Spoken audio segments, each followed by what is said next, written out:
지난 시간에는 길가와 같은 마음에 대해서 말씀을 증거했습니다. 길가와 같은 마음은 중생하지 못한 사람의 마음이라고 말씀했습니다.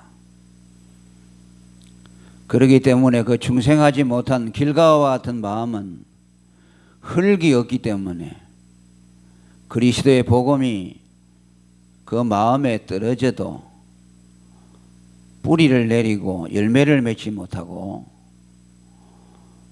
사단이 와서 그 말씀을 곧 뺏어 가버린다고 말씀을 드렸습니다. 오늘은 두 번째 종류의 밭을 말씀하는데 그것이 돌밭 같은 마음입니다.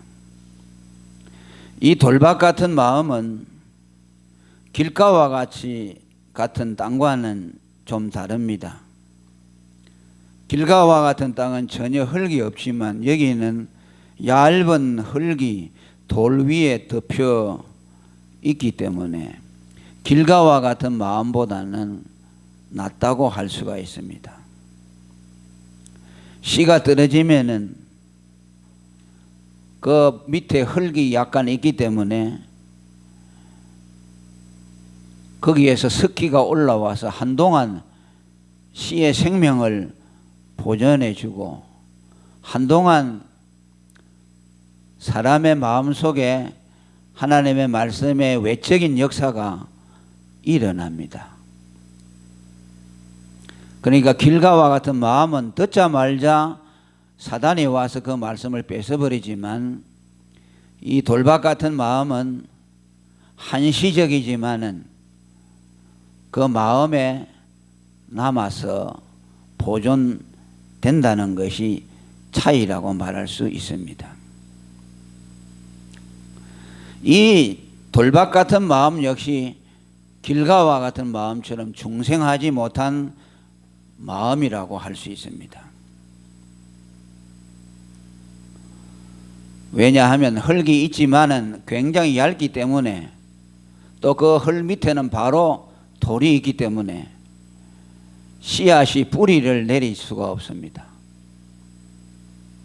그저 흙 위에 얹혀 있는 정도라고 할 수 있습니다. 흙 위에 얹혀 있지만은 흙이 깊지 못해서 뿌리를 내리지 못하니까 그 얇은 흙과 씨앗도 관계를 맺지를 못합니다. 그런데 그 생명의 관계가 이루어지지 않지만은 그 얇은 흙으로 된 그 마음에 하나님의 말씀이 떨어지면 그 말씀을 듣기도 하고 또 그 말씀을 듣고 기쁨을 느끼기도 한다고 말씀합니다. 오늘 20절에 보면은 말씀을 듣고 즉시 기쁨으로 받는다고 말씀합니다. 흙과 씨앗이 관계를 맺지 못하고 다시 말하면 하나님의 말씀과 그 사람의 마음이 관계를 맺지 못하면서도 말씀을 들으면서 기쁨을 느낄 수 있다는 것이죠. 오늘로 말하면 하나님의 말씀을 듣는데 말씀을 듣고 나름대로 기쁨도 느끼고 재미도 느끼고 또 때로는 흥분하기도 하고 감격을 느끼기도 한다는 말씀이죠.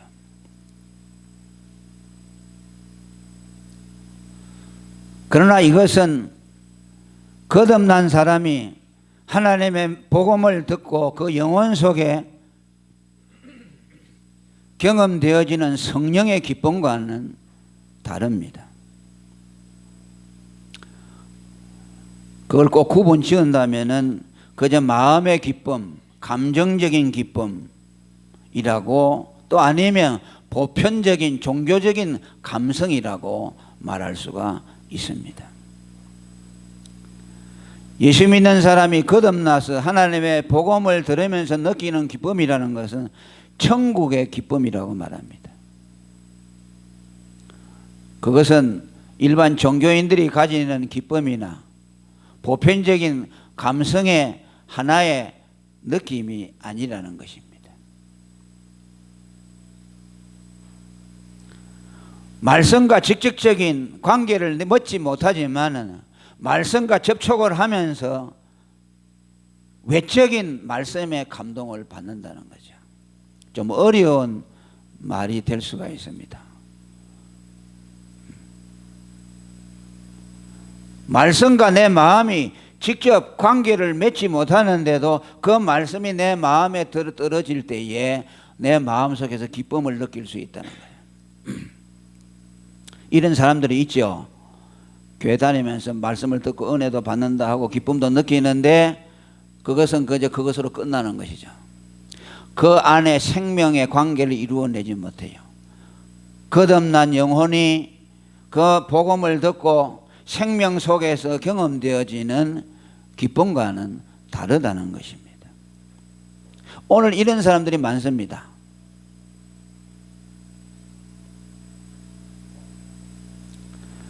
구약에도 사울이라는 사람은 하나님의 기름 부음을 받고 은사도 행하고 예언도 했다고 말합니다.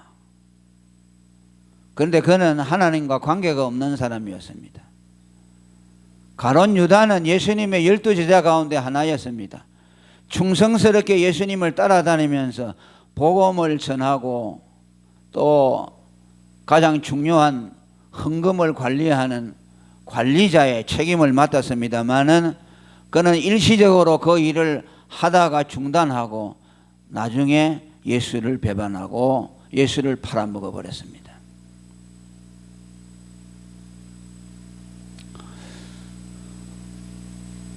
거듭나지 못하지만은 외형적으로 종교적인 행위를 할 수 있고 말씀의 외적인 가마를 입어서 교인의 흉내를 내고 신앙생활의 모습을 갖출 수 있다는 말씀입니다. 이런 사람들은 선한 하나님의 말씀의 능력도 경험을 하고 또 내세의 능력도 맛본다고 히브리서 6장 5절에 말씀하고 있습니다. 그러나 그것은 전부 일시적이고 한시적으로 지속되다가 끝나게 된다는 말씀입니다. 그러면 이것이 언제까지 계속되느냐 라고 묻는다면 오늘 여기에 6절에 보니까 해가 돋은 후에 뿌리가 없으므로 말라져 버린다고 말합니다. 한시적으로 씨앗이 떨어져서 있지만 얇은 흙 위에서 수분을 받아서 생존을 이어가지만은 언제까지? 해가 떠올라 가지고서 쨍쨍 내리칠 때에 그 얇은 흙에 있는 수분이 다 말라버리고 또 위로부터 내리쬐는 강렬한 햇빛에 의해서 그 뿌리는 그 씨앗은 말라져 버린다는 겁니다. 만일 그 씨앗이 뿌리를 내렸다면은 땅에 깊이 뿌리를 받고 있기 때문에 태양이 강렬하게 내려쬐도 말라 죽지 않습니다. 계속해서 땅으로부터 수분을 공급받아서 생명을 보존할 수 있기 때문입니다. 그러나 이것은 흙이 얇아서 뿌리를 내리지 못하니 해가 돋으면 말라서 타버린다고 말씀합니다. 이것은 중동의 기후와도 영향 관계가 있습니다. 중동에는 기온차가 한 30도가 하루 사이에도 난다고 합니다. 아침과 저녁에 기온차가 그렇게 심하다는 겁니다. 낮에 여러분 태양이 떠서 가장 강렬한 때는요 40도 이상을 상회하고 50도까지 올라간다고 합니다. 그래서 일사병, 요즘도 열사병으로 여러 사람이 죽는데 일사병에서 하나 더 전진하면 열사병이 되는 겁니다. 열사병에 걸리면 사망의 확률이 높다고 합니다. 그러니까 중동에 그 낮에 기온이 얼마나 뜨거운지 열사병에 죽는 이들이 많다고 합니다. 그리고 밤에는 기온이 급강하해서 낮의 온도와 약 30도, 40도까지 차이가 난다. 아주 겨울 날씨처럼 되어버린다는 겁니다. 그래서 하나님이 이스라엘 백성들을 그 중동의 광야로 이끌어내시면서 낮에는 구름 기둥으로 밤에는 불기둥으로 인도했다는 말은 낮에는 뜨거운 햇빛을에서 보호하기 위해서 구름으로 햇빛을 막아주었다는 것이고, 밤에는 추위 때문에 불기둥으로 그들을 따뜻하게 했다는 말씀입니다. 시편 121편 6절에 낮에 해가 너를 상치 아니하며 밤에 달도 너를 해치 아니한다고 하신 말씀도 이 중동의 기온과 관계가 되어 있습니다. 그러니까 낮에 햇빛이 때려쬐면은 그 뿌리가 없는 씨앗은 뭐 100% 말라져서 타서 죽어버리게 된다는 말씀입니다. 그러면은 이 뜨거운 햇빛은 무엇을 상징합니까? 오늘 성경 본문 21절은 말씀을 인하여 환난이나 핍박이 일어나는 것이라고 말씀합니다. 뜨거운 햇빛은 바로 말씀을 통해서 일어나는 환난이 올 때에 그것을 견디지 못한다는 말씀입니다. 우리가 예수를 믿으면 기쁨도 누리지만은 그 말씀으로 인해서 환난도 우리에게 온다는 뜻입니다. 그러나 이 말씀 자체가 우리에게 환난을 갖다 주는 것은 아닙니다. 여러분이 하나님의 말씀을 마음속에 가지고 있다고 해서 그 말씀이 여러분에게 환난을 줍니까? 안 주죠.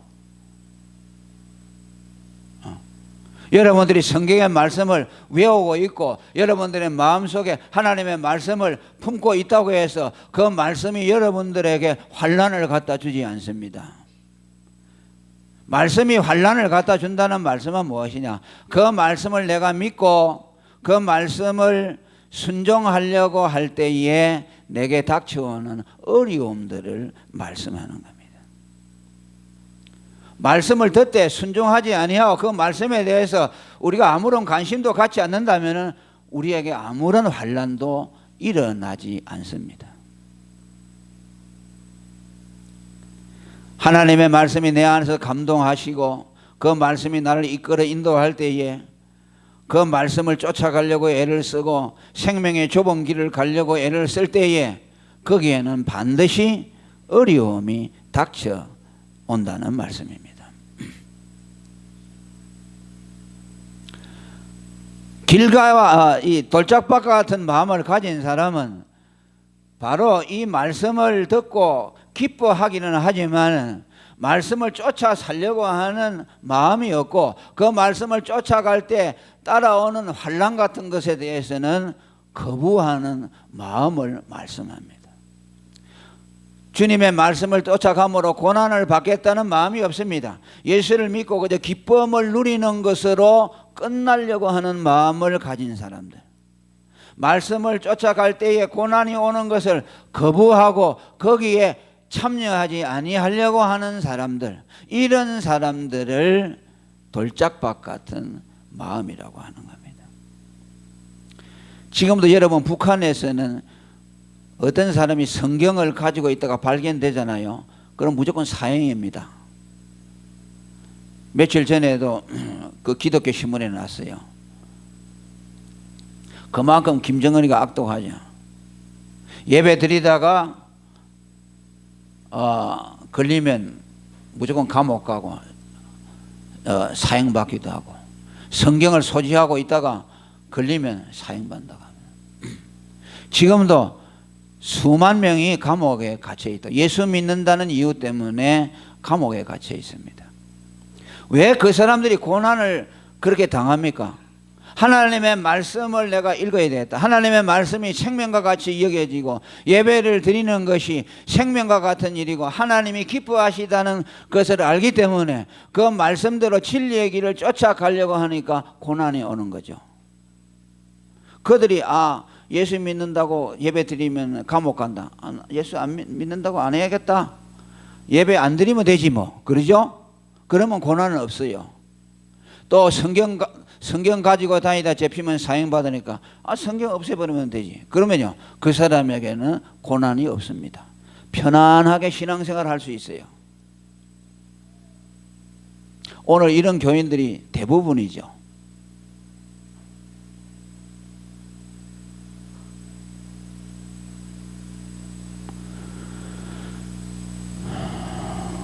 이것이 말씀을 인해서 오는 환난입니다. 예수님이 마태복음 7장 14절에 생명으로 인도하는 물은 길이 좁고 협착하여 가는 이가 적다 그러죠.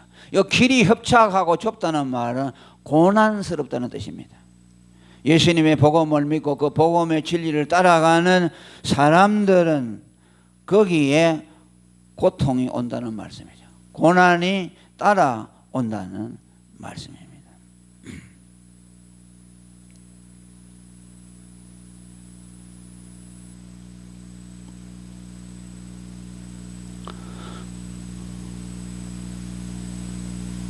그러면은 이 돌짝밭 같은 마음을 가진 사람들은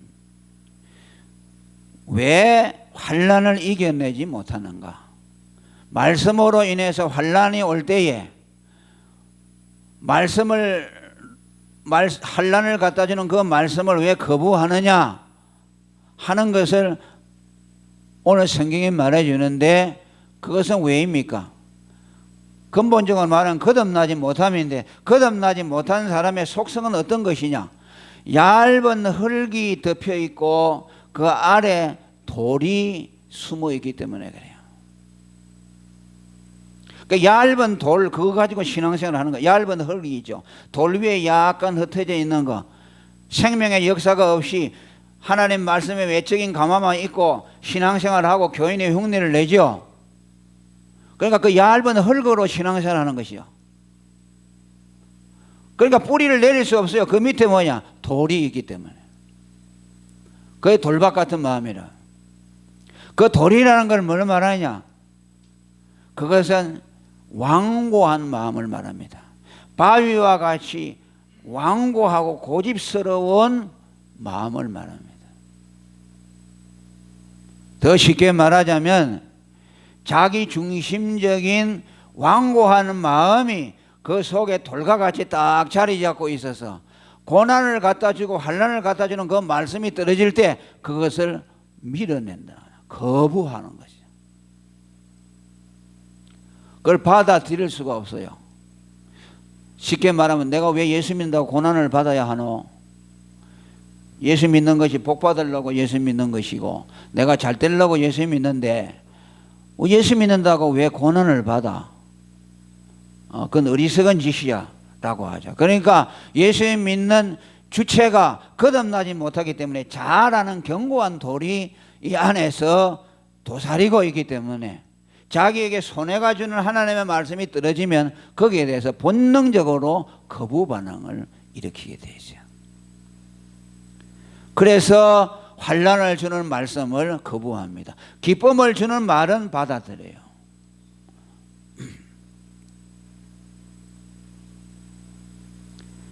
햇볕에 씨가 타서 죽는다는 말은 일종의 문학적인 비유입니다. 이 말의 정확한 의미는 환난을 불러오는 말씀을 밀어내므로 그 말씀이 나와 상관없고 죽은 말씀이 되어버린다. 그것이 햇빛에 타서 죽는다는 것으로 상징적으로 표현하고 있습니다.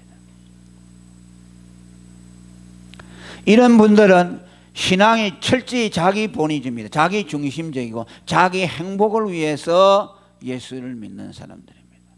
거기에는 일체의 양보가 없습니다. 주님을 위해서 손해보려고 하는 일은 절대 용납할 수가 없습니다. 그러니까 미신을 믿는 것과 똑같아요. 헌금을 하는 것도 헌금하면 하나님이 복을 줄까 싶어서 그저 복채 내듯이 바치는 거죠. 여러분 저 절 같은 거 짓는 데 가보면요, 기와장이 있잖아요. 절 지으려고 기와장을 많이 쌓아요. 거기에 전부 이름이 다 적혀 있어요. 이건 누구 어떤 사람이 이 기와장 50장 하는데 돈을 얼마나 냈다. 또 기둥 하는데 스칼에 뭐야 돼. 이름을 다 적어놨어요. 그래가지고 그거 이제 그렇게 해서 그러니까 복을 받는다는 거죠. 그러니까 오늘 여러분 예수 믿는 사람도 하나님의 헌금 바칠 때도 그런 심정으로 하는 사람이 많아요. 그래서 조금 하다가 뭐 하나님이 떡고물이 없죠. 돌아오는 게 없죠. 헌금 해봐야 소용없네. 그거 안 하는 거죠. 자기 본이죠. 희생하려고 하지 않습니다. 자기 행복이 신앙생활의 최고의 목적입니다.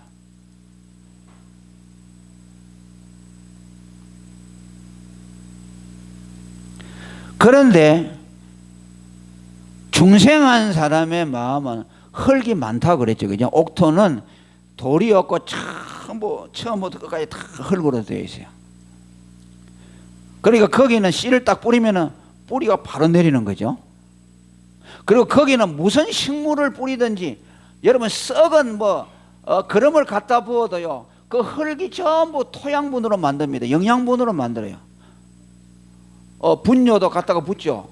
그러면 흙이 더럽다고 밀어냅니까? 아니죠. 전부 다 받아내 가지고서 화학 작용을 일으켜 가지고서 그 분뇨를 갖다가 생명이 있는 거름으로 만듭니다. 그래 가지고 그걸 가지고 밭에다가 뿌리면은 식물의 영양소가 됩니다. 흙이라는 것이 얼마나 고마운지 몰라요. 전부 분해해서 이거는 좋고 저거는 좋다 그러지 않아요. 뭐이든지 뿌려지는 씨앗은 전부 발화를 시킵니다. 뿌리를 내리게 합니다. 오늘 말하면 기쁨을 주는 말씀도 받아들이고 그 말씀으로 인해서 환난이 올 때도 그 말씀도 받아들이는 겁니다. 아멘. 그래서 그것을 전부 다 소화시켜서 그것이 발화가 되어서 열매가 자라나도록 하는 겁니다. 이것이 거듭난 사람의 마음입니다.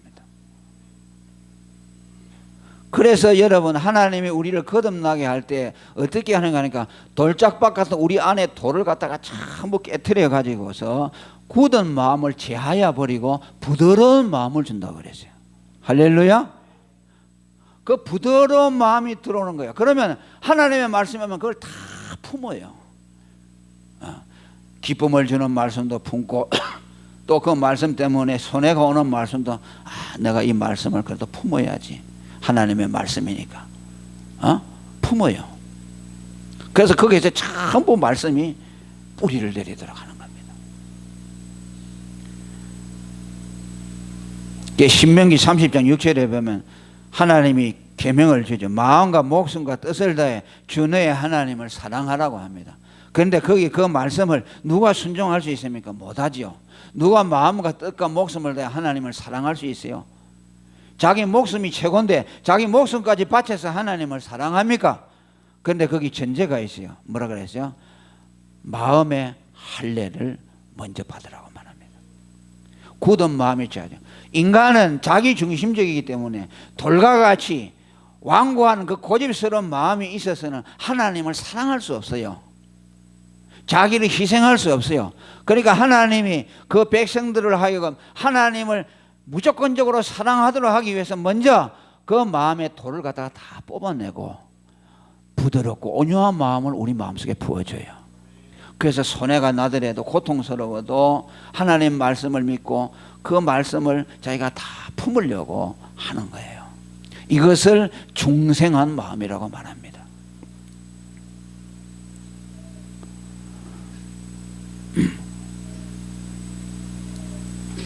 그래서 에스겔서 11장 19절에 보면은 굳은 마음을 제하고 부드러운 마음을 우리에게 주어서 하나님의 말씀을 품을 수 있도록 해 주신다고 말씀했습니다.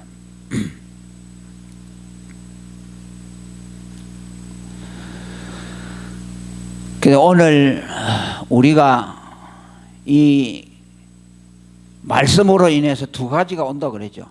기쁨도 오고 환난도 온다 그랬어요. 여기 주목을 해야 됩니다. 하나님의 말씀은 기쁨도 갖다 주고 환난도 갖다 줘요. 그러지 않습니까? 말씀을 들을 때 즉시 기쁨으로 받고 그 다음에 또 그 말씀으로 인해서 환난이 일어날 때 그 환난이 일어나는 말씀도 내가 받아들인다. 그게 무슨 말입니까? 하나님의 말씀은 하나인데 하나가 기쁨을 주기도 하고 환난을 갖다 주기도 한다. 그러니까 뭡니까? 기쁨과 환난이라는 것이 뭐야? 같은 종류라는 거야. 기쁨은 저기 있어 오고 환난은 여기 있어 오고 그런 것이 아니라 하나님 말씀 안에서 다 온다. 그 뿌리가 같다는 말씀이에요. 무슨 말입니까? 말씀을 들을 때 즉시 기뻐한다는 말은 무슨 말입니까? 복음을 말하지 않아요. 예수님이 내 죄를 위해서 십자가에서 대속의 죽음을 죽으셨다. 그래서 그 예수님을 믿기만 하면 내가 죄 사함을 받고 하나님의 자녀가 된다. 그 말씀 들으면 얼마나 좋아요. 그죠? 기쁨이 오죠. 그런데 거듭나지 못한 사람, 길가와 같은 마음의 사람에게는요, 그 말씀을 주어도 기쁨을 느끼지 못해요.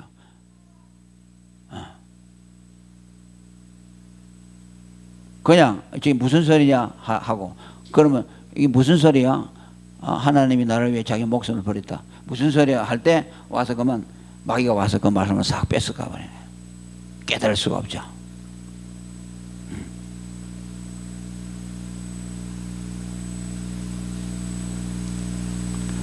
그런데 여기서 그 돌자박 같은 마음을 가진 사람이 깨달는 기쁨이라는 것은 여기에 정확하게 말은 되어 있지 않지만은 그저 아까도 말했습니다만 말씀의 외적인 역사로 인해서 오는 기쁨이 있어요. 복음에 들어가지 않아도 종교 생활을 통해서 누릴 수 있는 기쁨이 오잖아요. 자, 여러분 교회 가서도 설교할 때, 목사가 설교할 때 복음을 전하지 않아도 얼마든지 듣는 청중들에게 하나님의 말씀을 가지고서 기쁨을 줄 수 있어요. 신나게 만들어주고 뭐 비전을 제시해주고 막 아주 격려하는 걸 해주면 막 기쁨이 생기죠. 그 맛으로 교회 가죠. 그러나 거듭나지 못한 사람은 복음을 거듭난 사람은 뭐냐? 예수가 내 죄를 위해 죽었다는 복음을 들을 때 기쁨이 생겼나요? 그러니까 여기 옥토와 같은 마음을 가진 사람은 복음을 들을 때 기쁨이 생겨나고, 예수님이 나를 위해 죽으셨구나. 죄값을 하나님의 아들이 나를 대신에 다 갚아주었네. 이렇게 고마울 때가 어디 있노? 그래서 그 예수님만 믿으면 내가 의롭다함을 받고 하나님 자녀가 되어 천국에 가는구나. 그러니까 마음에 기쁨이 온다. 그 말씀을 들으면 기쁨이 오는 거예요. 그러니까 그 기쁨은 돌짝박 같은 마음이 가지고 있는 말씀의 외적인 역사로 오는 거, 일반 종교적인 보편적인 가르침을 통해서 오는 기쁨, 그거는 다르죠. 만일 돌짝박 같은 마음을 가진 사람이 복음의 기쁨을 깨달았다면 그 사람은 반드시 뿌리를 내리죠. 아멘. 오늘 환난도 기뻐하게 되어 있어요. 그 기쁨은 달라요.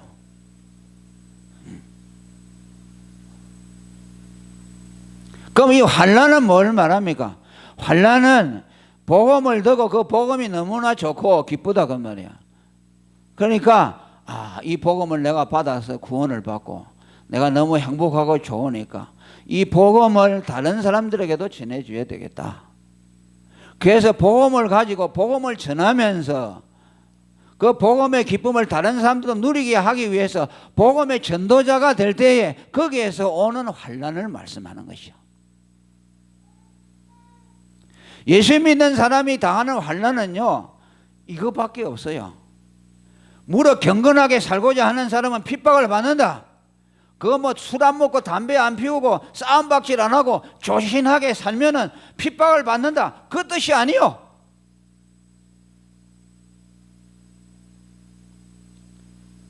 경건주의자들이 하듯이 그것이 아니라 내가 받은 복음의 기쁨을 이것을 내가 다른 사람에게 나누어주고 또 이 복음을 전하라는 것이 하나님의 명령이니까, 이것이 우리의 지상 목표이니까 이것을 하려 보니까 고통이 온다고 말이에요. 욕도 먹지요. 전도하다가 뺨때기도 맞지요. 전도하려니까 내 돈도 써야 되지요. 내 자존심도 굽혀야 되지요. 그 사람 교회 데리고 나가려고 비율을 맞추려 되면 얼마나 속이 썩겠어요. 어린 아이처럼 그저 비유 맞춰가면서 한다고 말이야. 그럼 어떻게 봐? 한다고 말이야. 왜? 복음이 너무 좋고 복음만이 사람을 살리고 그 복음을 전하는 것이 하나님의 명령이기 때문에 그 일을 하다 보면 우리에게 고난이 오게 되어 있다고 말이야. 그러니까 뭐요? 기쁨을 주는 것과 환난을 주는 뿌리가 같아요. 할렐루야. 그게 복음이요. 말씀.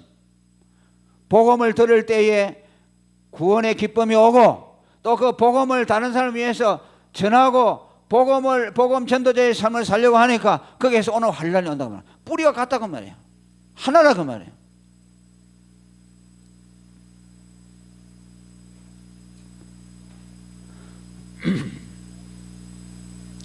그러니까 예수 믿는 사람은 두 가지 다를 반드시 겸전해야 되는 것이죠. 예수 믿고 기쁨만 누리려고 해서는 안 돼요. 빌립보 1장 29절에 바울 사도가 말합니다. 그리스도를 위하여 너희에게 은혜를 주신 것은 다만 그를 믿을 뿐 아니라 그를 위해서 고난도 받게 하심이라. 할렐루야. 뭘 믿습니까? 복음이죠. 복음을 믿고 그게 은혜인데 은혜를 주신 것은 복음을 믿고 그 복음을 통해서 고난도 받도록 하기 위해서. 우리가 복음 안 전하면요 고난 안 받아도 돼요.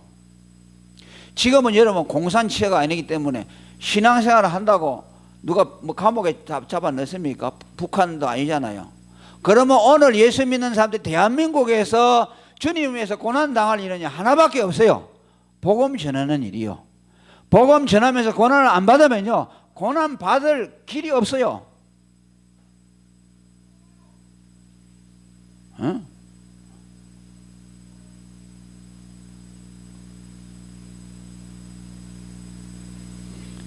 사도행전 5장 41절에 사도들은 그 이름을 위하여 능력받는 일에 합당한 자로 여기심을 기뻐하였단 말이에요.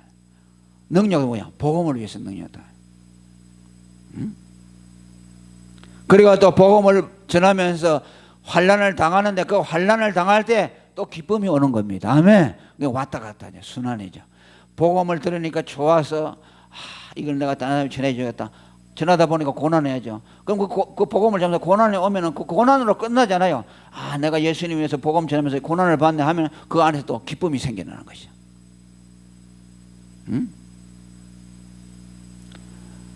데살로니가전서 1장 6절에 너희는 많은 환난 가운데서 성령의 기쁨으로 도를 받았다. 그 신앙생활이 그거야. 전부 그거야. 이게 뭐냐? 이게 옥토에 뿌려진 씨앗이고 복음의 기쁨을 누릴 뿐만 아니라 복음으로부터 오는 환난도 내가 당하겠다는 마음을 가진 사람. 내게 주어진 하나님의 말씀을 모두 내가 옥토가 돼서 다 품어야 되겠다. 이건 내가 싫어하니까 빼버리고 이건 좋은 말씀이니까 받고.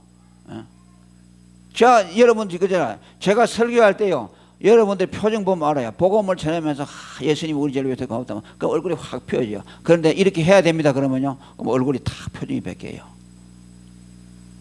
왜? 부담스럽다는 거죠.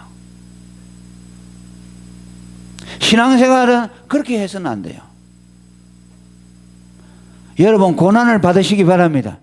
예수님을 위해 고난을 받아야 됩니다. 복음 때문에 고난을 받아야 돼요. 전도하다가 뺨때기 한 대도 맞아봐야 돼요. 저는 이거 술잔을 가서 술집에 가서 전도하는데 이게 술이 취해가 예수 믿어서 하니까 이걸 가지고 바로 던지려고 하는데 놀래가 도망을 왔어요. 이놈 더럽게 할 일 없네요. 그 짓 하고 다니냐면서. 저 왜 전도하냐고요. 이걸 가지고 몰라 던지려고 했냐면 이걸 술잔을 들어주고 이렇게 하는 거예요. 그래서 그렇게 하지 마라 그러고 나와버렸어요. 그뿐입니까? 진짜로 그렇게 두드려 맞는 사람들이 많아요. 바울 사도가 그랬잖아요. 돌탕에 맞아가지고 2번이나 죽었다고 버렸어요. 한 번은 또 줄로 타고 너무 집에서 도망가 이렇게 오고 도시의 위험, 강도의 위험, 사자의 위험 그죠? 여러분은 저와 여러분은 옥토가 되시기를 바랍니다. 하나님의 말씀을 다 포용하시기를 바랍니다. 돌짝파 같은 마음이 돼서는 안 돼요. 그래서 우리 믿음이 하나님 앞에서 활짝 꽃피어야 됩니다. 그러니까 이 뿌리를 내리지 못하면 뭡니까? 자라날 수도 없죠. 그러면 꽃도 안 피죠. 만개할 수가 없어요. 먼저 씨가 떨어지면 하나님의 말씀을 받아가지고 뿌리가 내려야 되잖아요. 뿌리가 내리면 견고해지고 어려움이 와도 모든 걸 이겨나가게 돼요. 이겨나가게 돼요. 그 다음에 가지가 나고 뭐 해서 꽃도 활짝 핀다 그 말이에요. 그럼 뭐냐? 신앙의 절정을 맞이해야 한다는 겁니다. 옥토라는 것은 뭐냐? 하나님의 말씀을 올 때 그걸 잘 품어가지고 뿌리를 내려서 그 하나 이렇게 해 나가면 정말 내 신앙이 하나의 아름다운 꽃처럼 활짝 피어가지고서 만개해서 우리 하나님 앞에 우리 자신을 드릴 수가 있는 거예요. 그게 아름다운 생애가 아니겠습니까? 한번 꽃 피워봐야 되지 않겠습니까? 한번 제대로 뿌리를 내려가지고 제대로 참된 나무가 되어서 하나님께 영광을 돌릴 수 있기를 축원합니다. 통성으로 기도하겠습니다.